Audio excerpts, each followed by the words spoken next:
Hoje eu vou falar sobre o movimento ecológico e a conscientização da questão ambiental, com base no texto do professor Marcel Bustin. O texto se chama Desenvolvimento Sustentável, a biografia de um conceito. Então, Desenvolvimento Sustentável, a biografia de um conceito, do professor Marcel Bustin e da professora Maria Augusta Almeida Bustin. Está dentro do livro Economia, Meio Ambiente e Comunicação, do professor Elimar Pinheiro do Nascimento e João Nildo Viana, uma publicação de 2006. Então, iniciando a discussão sobre desenvolvimento sustentável, o autor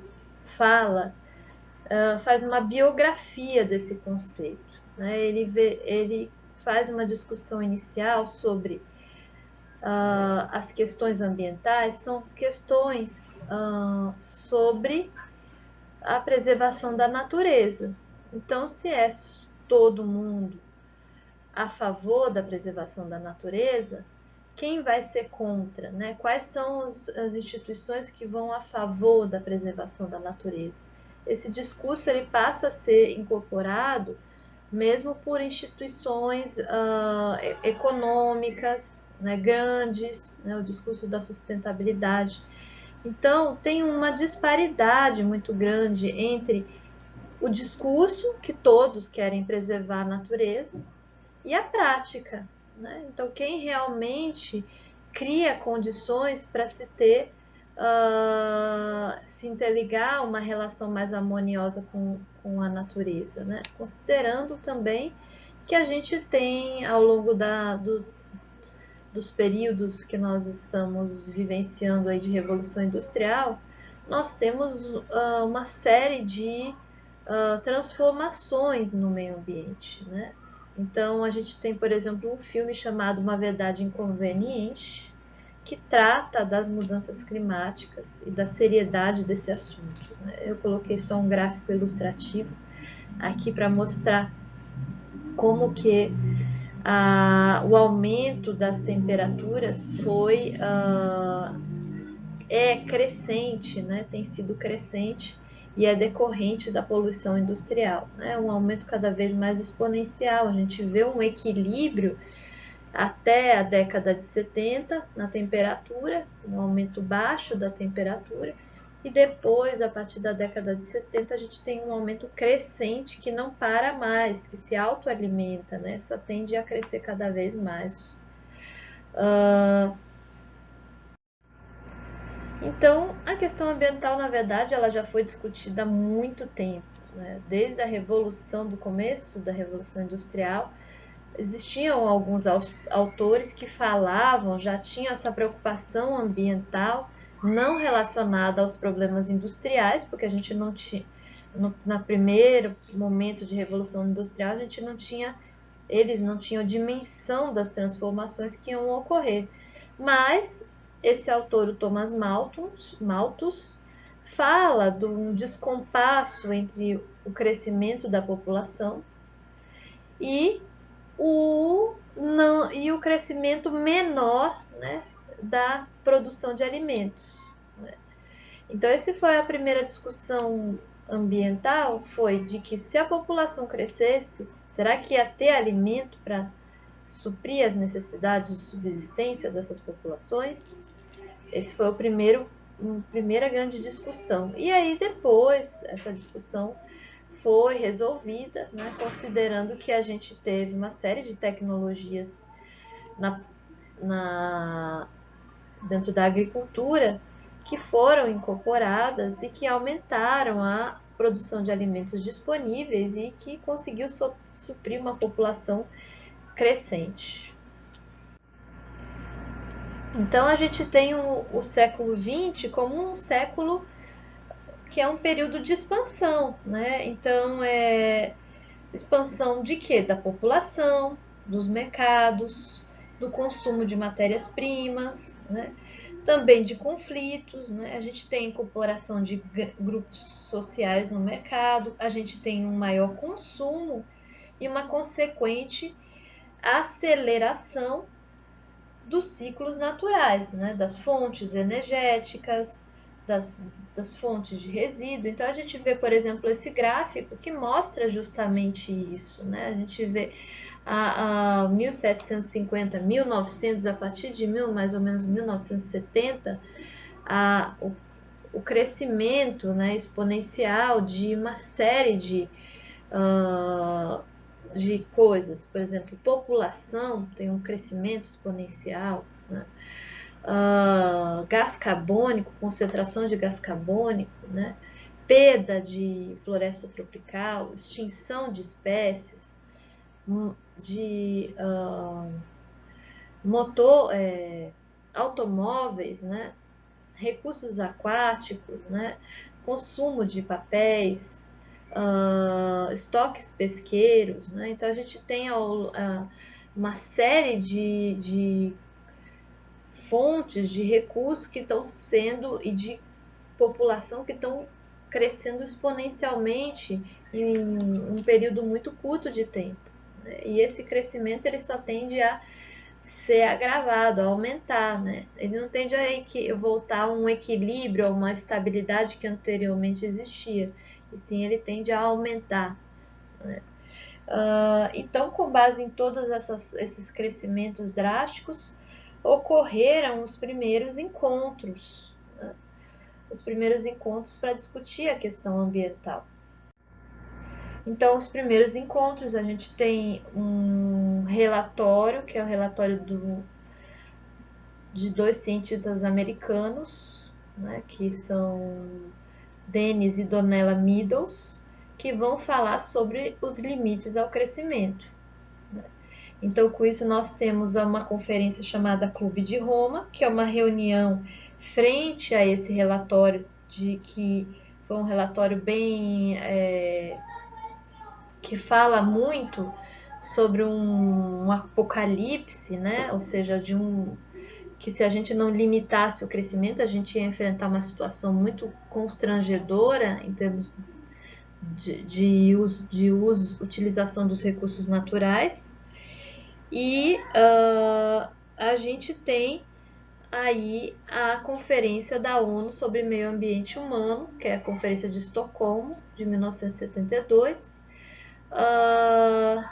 E essa conferência tinha como pauta principal o estrangulamento da oferta de matérias-primas, né? Ou seja, você pôr uma moratória a esse crescimento, você parar de consumir, né, tanta matéria-prima e você não realizar mais o desenvolvimento econômico industrial, né? Então, como que essa primeira discussão foi bem polêmica, né? Porque a gente estava no auge de uma notável expansão industrial, são os anos dourados, né? 30 anos de uma sociedade que se inseriu, que se urbanizou e que passou a usufruir dos benefícios da geração da produção das indústrias, né? Então, essa primeira discussão foi bem polêmica, porque a gente tinha uma discussão ambiental bem, vamos dizer, bem polêmica, para que se parasse o crescimento de uma maneira, parasse completamente de se crescer economicamente, né? E outras pautas que também foram colocadas foi a questão do consumo excessivo de energia, da poluição oriunda das indústrias, né? Por que esses problemas surgiram? Porque ocorreram problemas ambientais locais, né? Acidentes, contaminações ambientais, que foram motivação, né? Para todo esse movimento. E esses encontros, esses primeiros encontros e essas discussões relacionadas a um meio ambiente mais humano fomentaram o surgimento das primeiras instituições públicas voltadas para a regulação ambiental, né? Por exemplo, a instituição americana de proteção ambiental e a Secretaria de Meio Ambiente Federal brasileira também foram criadas na década de 70, né, com essas, em decorrência dessas discussões internacionais.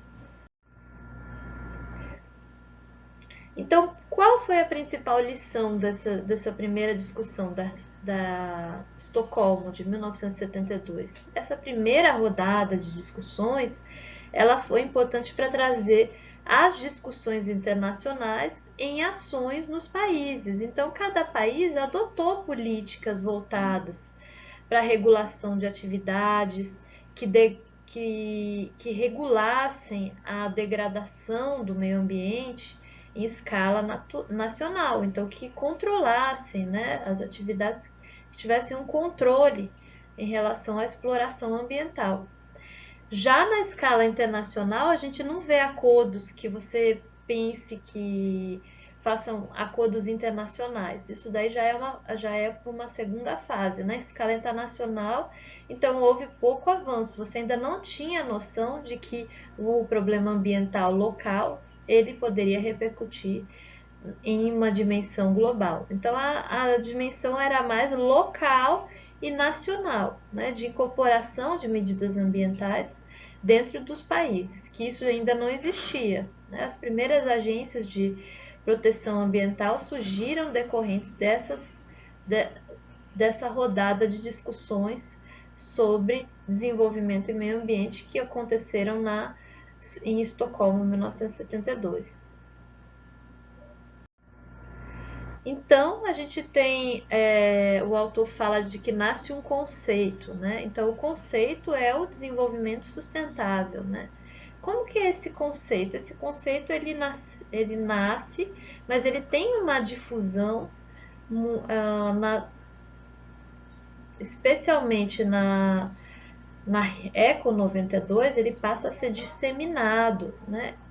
Então, como que a Eco 92 aconteceu? Você tem um relatório, você tem uma comissão da ONU que é coordenada pela ex-ministra da Noruega, chamada Gro Harlem Brundtland. Ela faz um relatório, tá aí até a foto do livro sobre o relatório, que é o Nosso Futuro Comum, né? E ele serviu de base para a discussão que ocorreu na Rio 92. Né? Então, essa discussão, ela norteia também um novo conceito de desenvolvimento, que ele passa a ter muito mais amplitude e divulgação a partir da Rio 92, que é o conceito de desenvolvimento sustentável. E o que é o conceito de desenvolvimento sustentável?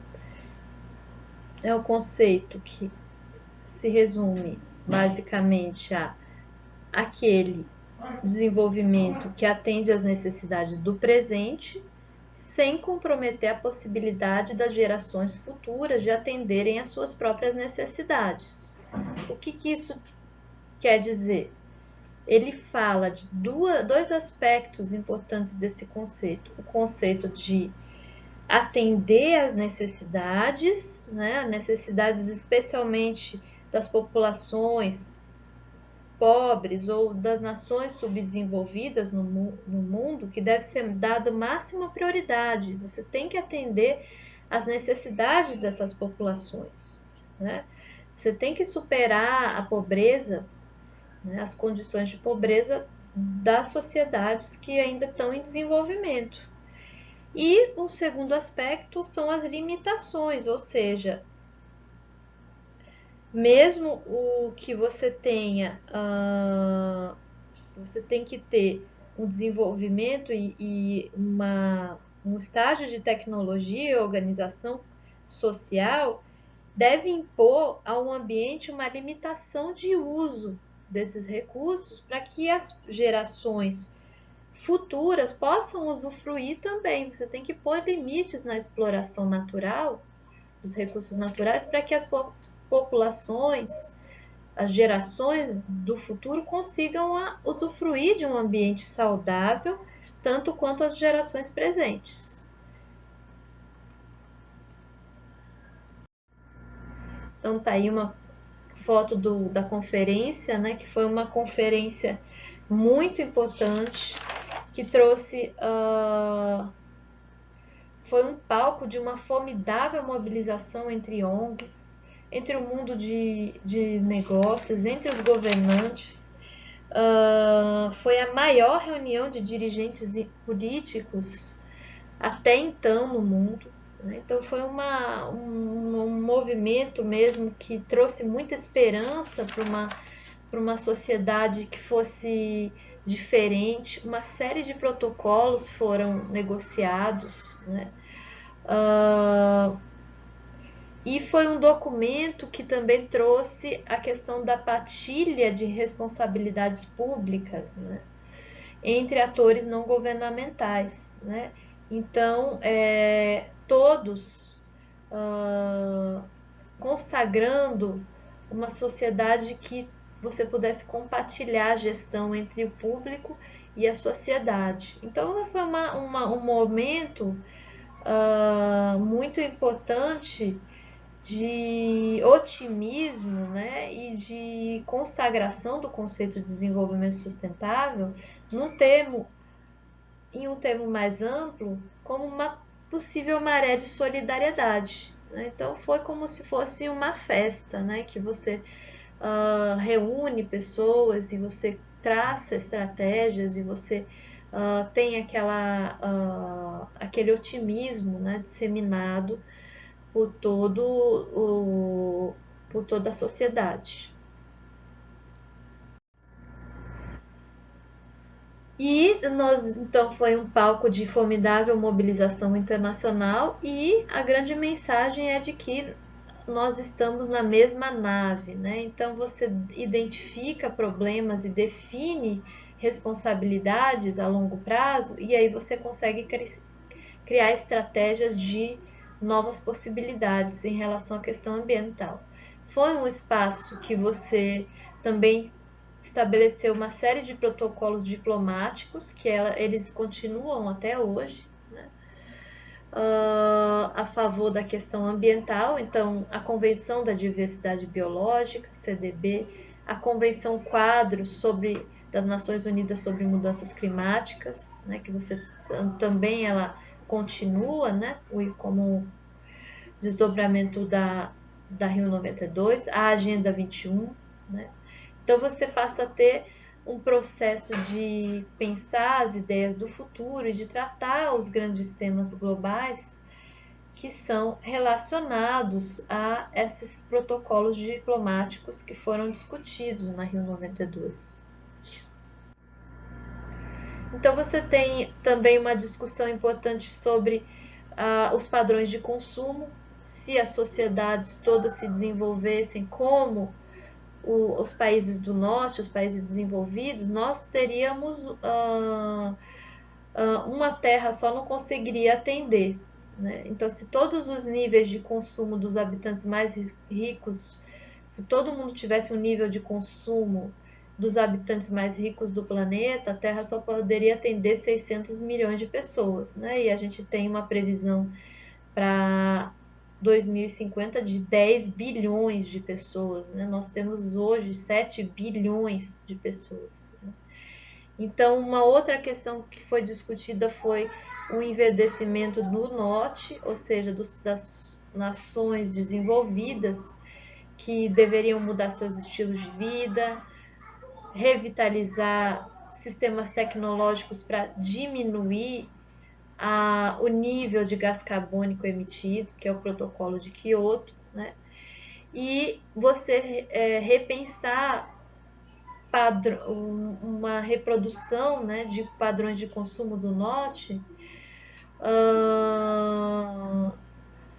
você repensar as estratégias de desenvolvimento para o sul, né, para os países em desenvolvimento, né, começando pela inclusão social. Então, o norte ajudaria os países do sul a melhorar socialmente, economicamente, para depois a gente pensar na questão ambiental. E esse acordo também foi traçado de que os países desenvolvidos eles financiariam, eles trariam uma parte da produção interna bruta deles para os países em desenvolvimento. Então, uma conscientização então que a questão ambiental ela supera fronteiras, ela é global, é uma questão que vai influenciar em todo o planeta, porque são dinâmicas globais, de que uma conscientização que a gente deveria de superar as disparidades, as diferenças entre a riqueza e a pobreza dos países do sul e dos países do norte. Então, foi um momento de pensar essas questões de desigualdade entre países. E os principais, depois que a gente tem a festa, a gente tem a vida real, que é a vida cheia de desafios que são enfrentados, né, com esses problemas colocados na sociedade. A gente tem, por exemplo, uma recusa dos Estados Unidos de assinar protocolos internacionais, como a Convenção da Diversidade Biológica e o Protocolo de Quioto, dando destaque para o Protocolo de Quioto, que é um protocolo de redução das emissões de gás carbônico, e os Estados Unidos é o país que mais contribui para a emissão de gás carbônico no planeta, né? Então, enfraquece esse acordo internacional.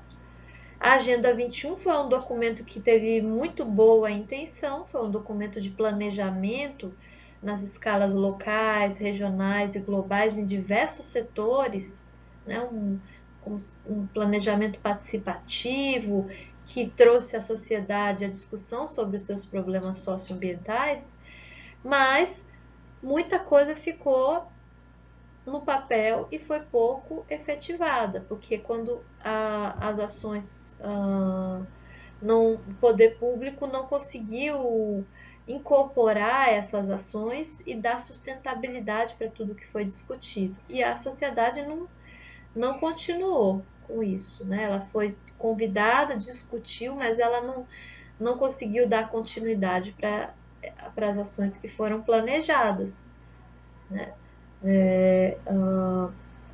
Uma outra questão discutida foi que as agendas, as necessidades de curto prazo, elas sufocam as questões de longo prazo, né? Então, não tem como você pensar nas questões ambientais sem você pensar antes nas questões do dia a dia. Por exemplo, questões de educação, de saneamento, de transporte, de segurança, de emprego, de saúde, né? Que são questões do dia a dia que acabam ofuscando você conseguir ter uma visão mais de longo prazo, porque você sempre tem que estar resolvendo essas questões de curto prazo, né? E as mudanças de governo e a ausência de continuidade nas ações que foram planejadas inicialmente e que não foram continuadas. E uma outra questão que o autor coloca é como é que a gente vai superar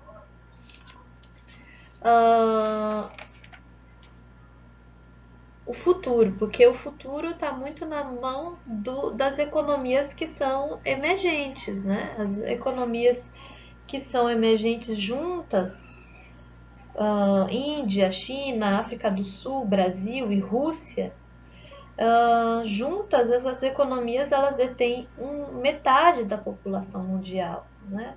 Uma importante parcela dos recursos do planeta, né? E são economias em pleno processo de crescimento, né? Então, o rumo que essas economias vão traçar vai marcar,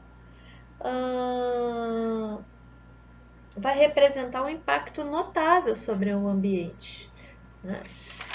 E uma outra questão, um outro desafio enfrentado é que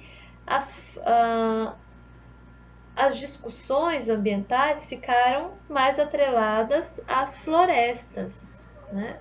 E outros temas que estão sendo considerados, que devem ser levados em consideração, por exemplo, 80% da população brasileira reside em cidades, então, por exemplo, saneamento básico, né, coleta de lixo, abastecimento de água potável, esgoto, eles não são atrativos a uma solidariedade ambiental internacional, né?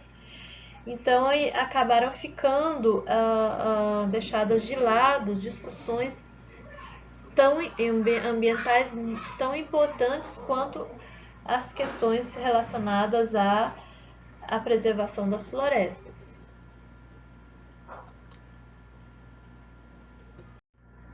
Tá certo. Então, muito obrigada pela atenção.